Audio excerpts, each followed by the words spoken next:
I know The Boys Season 3 finished some time ago now, but I still wanted to give my thoughts on the season. When The Boys first burst onto the scene in 2019, it felt like a massive breath of fresh air. Where popular culture in the 2010s was filled to the brim with superhero properties gaining massive appeal, we were in desperate need for a new take on the genre. Superhero movies and shows were being pumped out en masse, drowning the public in a never-ending catalog of formulaic stories, homogeneous visuals, and quippy tension-breaking dialogue. What do you think is coursing through my veins right now? Cheese whiz? Romanoff, you and Banner better not be playing hide the zucchini.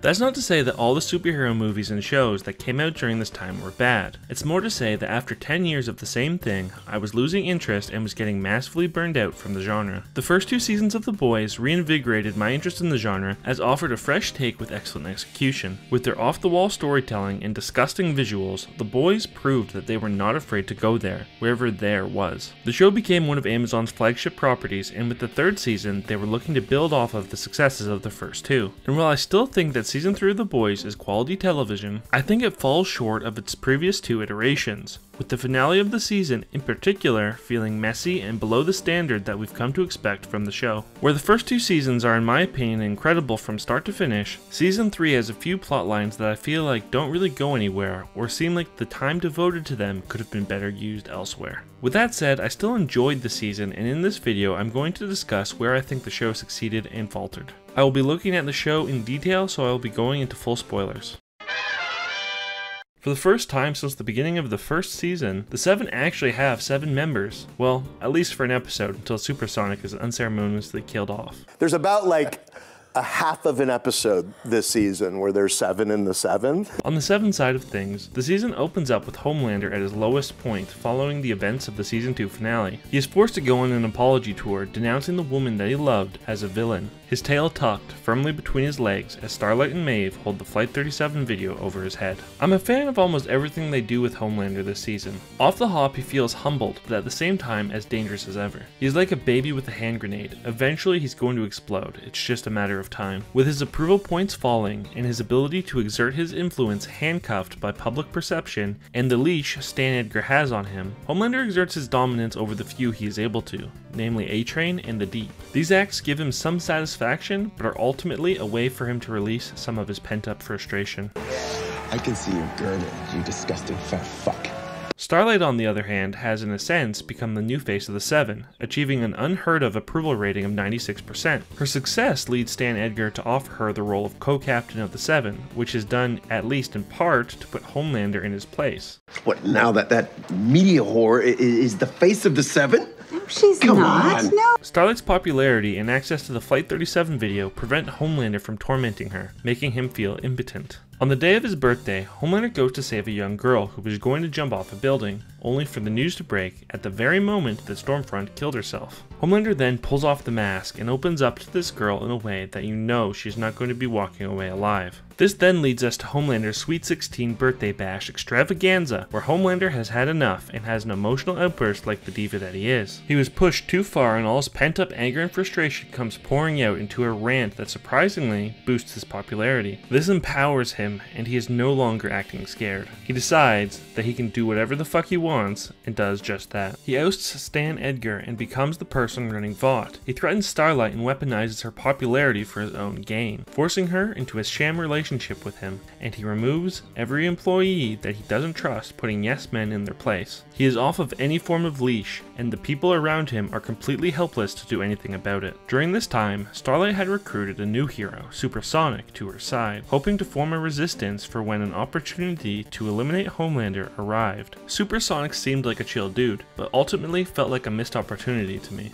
I would have liked to have seen more from him, as the only things he really does is make Huey jealous, dance around, and serve as a warning for Starlight. I mean, he was a member of the 7 and we never even got to see him use his power. The one potentially important thing he does is reveal more about the kind of person A-Train is. I think after last season when A-Train helped Starlight and the boys to take down Stormfront, some people might have thought that he was slowly on the path to redemption. However, the way he ratted out Supersonic to Homelander shows that he only cares about himself and being in the 7. He is one of the most self-interested characters in the entire show, and his decision in the moment only further cements this. While we're on the topic of A-Train, I think now is a good time to discuss his Season 3 journey. With a heart that is likely to explode anytime he uses his power, A-Train is essentially a powerless superhero. He tries to keep his position in the Seven by rebranding himself as someone fighting for the cause and rediscovering his roots, things he doesn't really care about. You couldn't care less about your African roots. You know it, and she knows it, and frankly, Africa knows it. He talks about this with his brother, who tells him about Blue Hawk, a soup that is being overly aggressive with black people. Because A-Train is so out of touch, he thinks the only thing that needs to happen to make this right is for Blue Hawk to publicly apologize. Issue solved, right? I think this harkens back to Season 1, as A-Train apologizes to Huey for killing Robin, but he really doesn't care. He thinks an insincere apology will work because in the past he has done the exact same thing. It doesn't fix the issue in any way, as Blue Hawk's actions are not going to change as a result of this because Blue Hawk doesn't think he is doing anything wrong. This is made immediately clear as he can't even finish his bogus apology without attacking the members of the community center, which paralyzes A-Train's brother in the process. This once again shows A-Train's self-centered nature, as now that the actions of a soup have affected his life and hurt his loved one, now he cares and wants something to be done about it. Now all of a sudden you care? Because it happened to you? I care now. Now I care. This makes him look like a hypocrite because he has hurt countless people throughout his life and never cared. He takes it upon himself to get revenge, murdering Blue Hawk in his brother's name despite it not being something his brother would want. A-Train's story this season is an interesting character piece as it further illustrates how he's a selfish douche. By the end of the season he is fully ensconced on Team Homelander, so I'm interested to see where his character goes in Season 4. While A-Train is having his side adventure, Homelander has brought the Deep back into the Seven as a means of tormenting Starlight with her sexual abuser, and also to torment the Deep. The Deep is probably the biggest yes man on the show, most likely because of how empty his head is. He has always felt like a bit of a joke character in a good way, and that continues this season. One of the grossest scenes this season is when Homelander forces the Deep to eat his octopus friend Timothy. You really feel bad for him as he seems to really have a connection with these sea creatures, not to mention the fact that he ate Timothy while he was still alive. This is muy delicioso. The Deep also lets his freak flag fly as he gets intimate with a number of sea creatures throughout the season. Is he gonna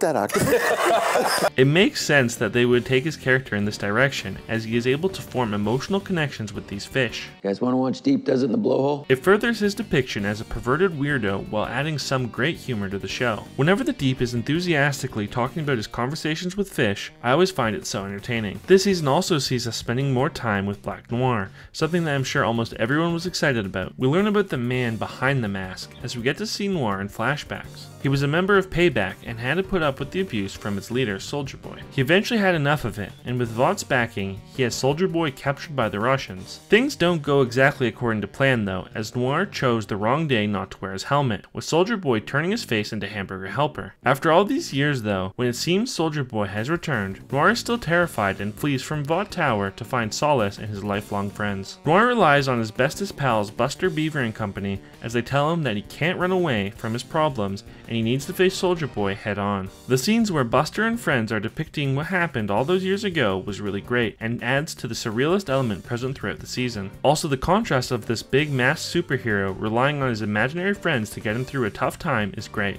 Unfortunately, Noir's story ends in an anticlimactic way as Homelander kills Noir before he is able to do anything. Noir's death feels unsatisfying as we spent the better part of an episode fleshing him out to have him killed without any resolution to his story. Killing him off without him facing off with Soldier Boy is one of the moments where I think the finale fails. With that said, the reflection of Buster Beaver slowly fading away was a great shot. I've seen some people say that they don't think Noir is actually dead because he has survived worse in the past, but I have to disagree with this take, and at this point, I think it would be a mistake to retroactively bring him back to life. What I will say though is that it's practically guaranteed that next season, Vought is just gonna put some rando soup in the Black Noir suit and pretend that nothing happened. People don't even know it's me under this thing. I said, we're gonna kill Noir. I said, but he's an easily recastable figure.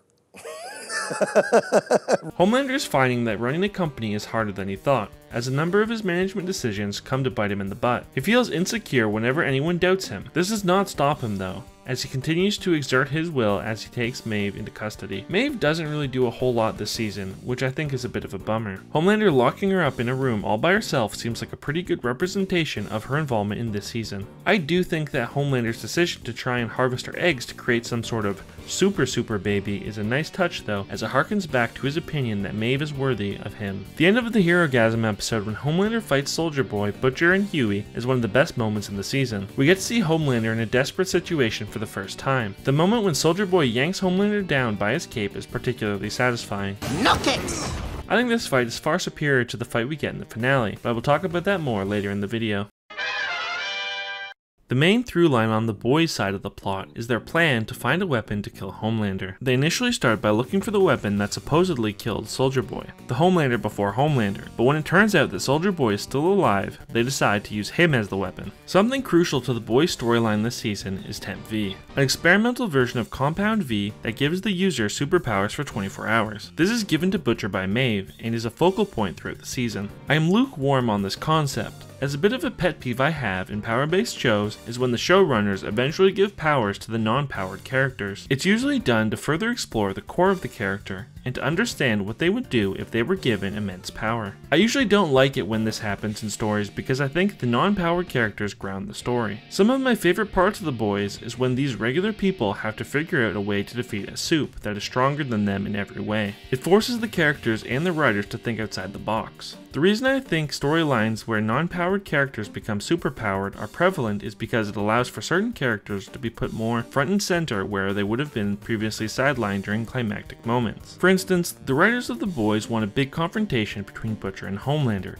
but where Homelander can kill Butcher like squashing a bug, it makes it difficult to create a scenario where they get into a physical confrontation. By giving Butcher superpowers, it levels the playing field and takes their feud and turns it into a big fight. I'm generally not a fan of non-powered characters becoming powered, but I think The Boys handled it relatively well, especially as Butcher's use of Temp V had consequences for him. This storyline also had additional merits, as it allows for a character study of both Butcher and Huey. Butcher's use of Temp V shows just how far he is willing to go to get his vengeance, turning himself into something that he hates. He abuses his powers and is not really all that different from the soups that he hates. I think this is a comparison the writers want us to make, as Butcher's powers are a mirror of Homelander's, as they both have laser vision. Huey's use of Temp V is equally as intriguing, as it comes from a place of insecurity. He feels weak and pathetic in his everyday life, unable to do the simplest of tasks like opening a jar. He is a liability, and instead of being able to help the ones he cares about, he feels like he puts them in danger. His power is being able to teleport, which harkens back to his desire to save people. So you can cross a street,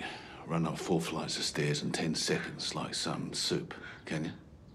His teleportation allows him to get to places where he is needed. Huey wants to save people, and Temp V gives him an avenue to do this. There's been some discourse in the community about whether or not Huey's use of Temp V and desire to save Starlight is an example of toxic masculinity, even getting showrunner Eric Kripke to weigh in on the discussion. And while I could definitely see how some might interpret it that way, my own interpretation is that Huey's need to save Starlight comes from his traumatic experience with the death of Robin. When Robin died, he was unable to do anything but watch as she was turned into a pile of goo. The loss devastated him, and as a result he is clinging on fiercely to Starlight, as he does not want to go through the same thing with her. And while Starlight doesn't need to be saved as she is perfectly capable of standing on her own, I still think Huey's trauma and desire to protect her are definitely understandable from the character's perspective. With that said, I did find myself annoyed with Huey throughout most of the season, as after he realizes Newman is a soup and he was doing her dirty work for the better part of a year, he becomes Butcher Jr. A lot of different sides to Huey this season, not all of which are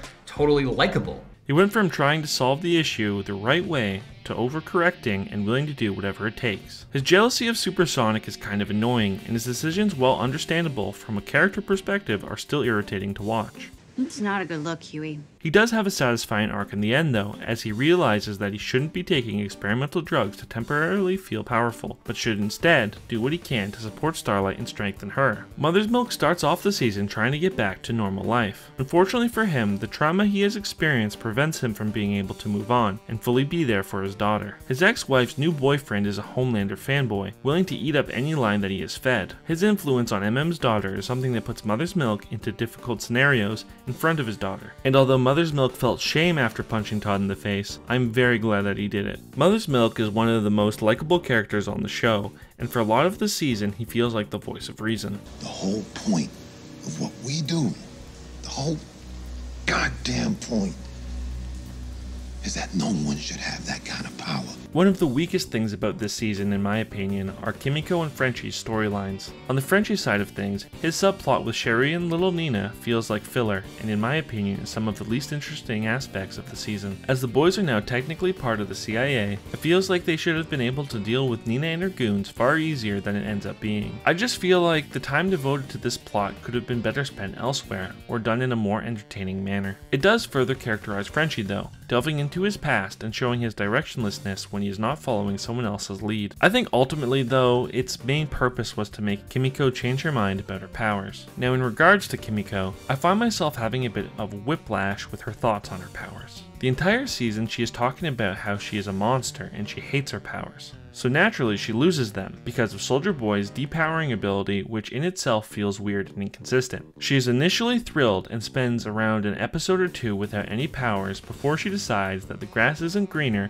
and she wants them back. Previously, I discussed how I'm not the biggest fan of powering up non-powered characters, and similarly, I'm also not the biggest fan of taking away the powers of a powered character. Whenever a character in media loses their powers, I know that it is only a matter of time before they get them back. Add to the fact that most of the time the way they lose their powers feels very arbitrary. The lack of lasting consequences makes most of these kinds of plot lines feel redundant. I understand that it is a way for the writer to explore a character through a new lens, but I think the temporary nature of it removes any real character progression. I think it would have been far more interesting if after coming to realize that she wants her powers back, Kimiko is unable to get them back and has to live on that way, getting what she wanted only to realize what she had taken for granted. Instead, she does get her powers back after injecting herself with Compound V with no real risk.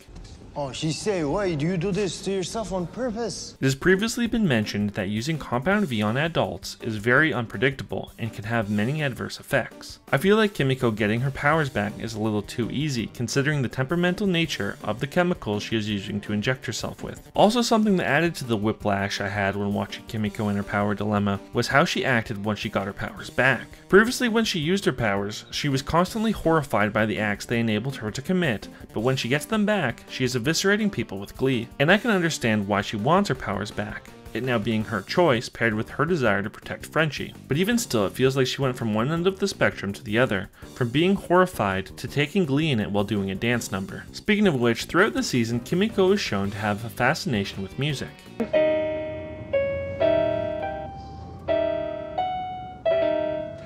I thought it sounded great.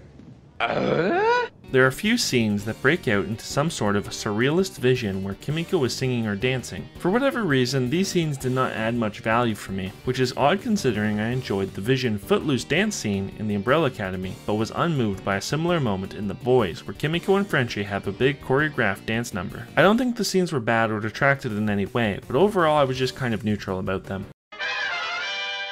Soldier Boy is central to the plot of the season. The Homelander before Homelander, Soldier Boy has a big impact in the Boys universe. He is cast in the mold of Captain America, American soup fighting for his country during the war, a representation of freedom and justice. His fake origin story is even a mirror of Cap's, the poor good old boy with a heart of gold. Just like Captain America, Soldier Boy is trapped in time. But unlike Captain America, who doesn't bring any of the values or beliefs held by the people of his time, Soldier Boy is a man of his time, extremely uncomfortable in what America has become. People were arguing about whether or not what Huey did was toxic masculinity, but Soldier Boy is toxic masculinity personified. He has such a dry delivery on so many of his lines that make them come out great, adding humor through his stoic don't give a crap attitude. Might wanna lay off the weed, huh? And you might want to gargle my ballsack. Every scene he was in was a delight, especially when he would make some offhanded remark that would turn sinister after thinking about it for a second. Oz, that's a real man. Holy shit, did he make some strong drinks. Me and this other soup, Liberty, man, was she a firecracker. Upon returning to America, Soldier Boy sets out to kill his former team that betrayed him. He strikes a deal with Butcher, who agrees to help him find the members of Payback in exchange for Soldier Boy killing Homelander. He kills his former team one by one, receiving various revelations along the way. I just want to highlight that Crimson Countess has some obsession with chimpanzees. Nothing really to say about it, just thought it was kind of funny. The major revelation is that Homelander is Soldier Boy's biological son, leading to maximum intrigue as we head into the season finale. Up to this point, I think the season did a great job building up the story so that there could be a fantastic payoff. Even though there are some things that work in the finale, I feel like it was rather sloppy and does not come anywhere near the previous season finales. I've mentioned a few moments throughout of things that happened in the finale that I wasn't a fan of, namely Black Noir's unceremonious death and Kimiko's unbridled joy massacring people. There's also a moment in the Kimiko fight where she spends like 30 seconds slashing a guy that's already dead instead of stopping the one guy still standing, who proceeds to shoot Frenchie in the leg. Just a small moment that I think was staged in a way that felt kinda dumb. The confrontation between Soldier Boy and Homelander was really well set up, especially with the addition that Homelander is Soldier Boy's biological son. Homelander bringing out Ryan to form a family reunion is also a nice touch. Soldier Boy and Homelander really chew the scenery, as the audience is left in suspense at whether or not Soldier Boy will keep his word or join forces with Homelander. The writers lead the audience one way as they make it seem like Soldier Boy is going to turn back on the deal, only for them to subvert the audience's expectations and bring it back the other way. Maybe if I'd raised you, I could have made you better. And not some weak, sniveling pussy. You're a fucking disappointment. And they don't do this in a subverting expectations way, but in a logical, character-based way, as Soldier Boy's decision is consistent with the kind of person he has been set up as. Deal's a deal. Ryan then blasts Soldier Boy and proceeds to get rocked into a wall. Soldier Boy re-engages self-destruct mode as Ryan is sprawled on the ground with Homelander hovering over him. This is where the show starts to lose me, as the decisions the characters make from this point on don't really make the most sense to me. Why does Butcher laser Soldier Boy instead of moving Ryan or grabbing Homelander with Maeve and moving him away from Ryan? Instead, he goes on to fight Soldier Boy when I think there is still a scenario where they kill Homelander without losing Ryan as collateral. After Soldier Boy and Butcher start fighting in the next room over, Homelander leaves Ryan and is on his way to join the fight. If Homelander enters the fray, Ryan is now safe in the other room, so Soldier Boy, Butcher, and Maeve can team up on him again and blast him. Instead, Maeve starts fighting Homelander, preventing him from reaching Soldier Boy. It's clear that Maeve has no chance of killing Homelander, and she knows this. Otherwise, she wouldn't have needed Soldier Boy in the first place. If she just let Homelander go into the other room, three of them might stand a chance at achieving their goal. It might just be me, but it felt like the character's decision making was a little bit contrived, and done in a way where the writers guaranteed Homelander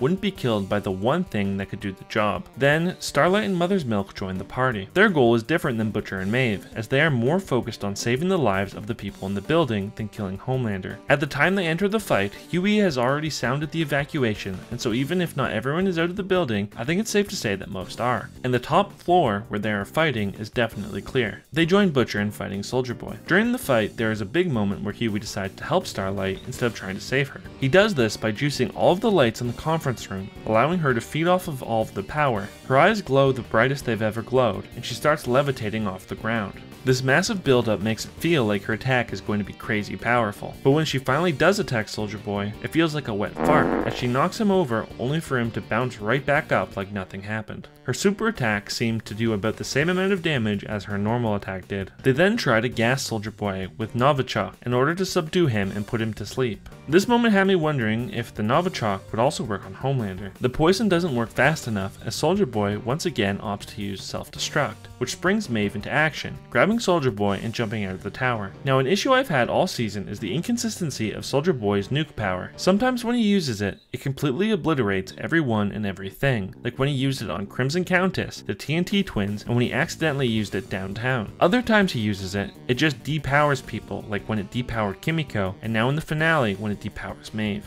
This is frustrating because we don't really understand why this attack is so inconsistent and kills tertiary characters and only depowers main characters. It feels like it is completely arbitrary and at the whim of whether or not the writers need the character to live or die. Regardless of Soldier Boy's inconsistent power, it depowers Maeve mid-air as she is falling from the tower. Even if Soldier Boy only depowered her, she would still die as she is no longer a soup, and that fall easily kills a normal person. It feels dumb and convenient, especially considering that when Kimiko was depowered, it was instant. So yeah, Maeve should be dead twice over. Overall, I still think Season 3 of The Boys is a good season of television. I just think there are some things holding it back from the heights of the previous two seasons. In Season 4, we can look forward to a completely unleashed Homelander, and hopefully the return of Soldier Boy. I also feel like The Boys should be nearing the end of its run, as I think anything longer than 5 seasons feels like dragging the story out. Homelander has been the big bad of the show since the beginning, and I feel like it needs to end with his death. Hopefully they can return to form next season and provide us with the satisfying conclusion we deserve. If you somehow made it to the end of this video, I want to thank you for watching. Let me know what you thought of The Boys Season 3 in the comments. Also, it would mean a lot if you liked and subscribed. Thank you for watching, and I hope to see you in the next video.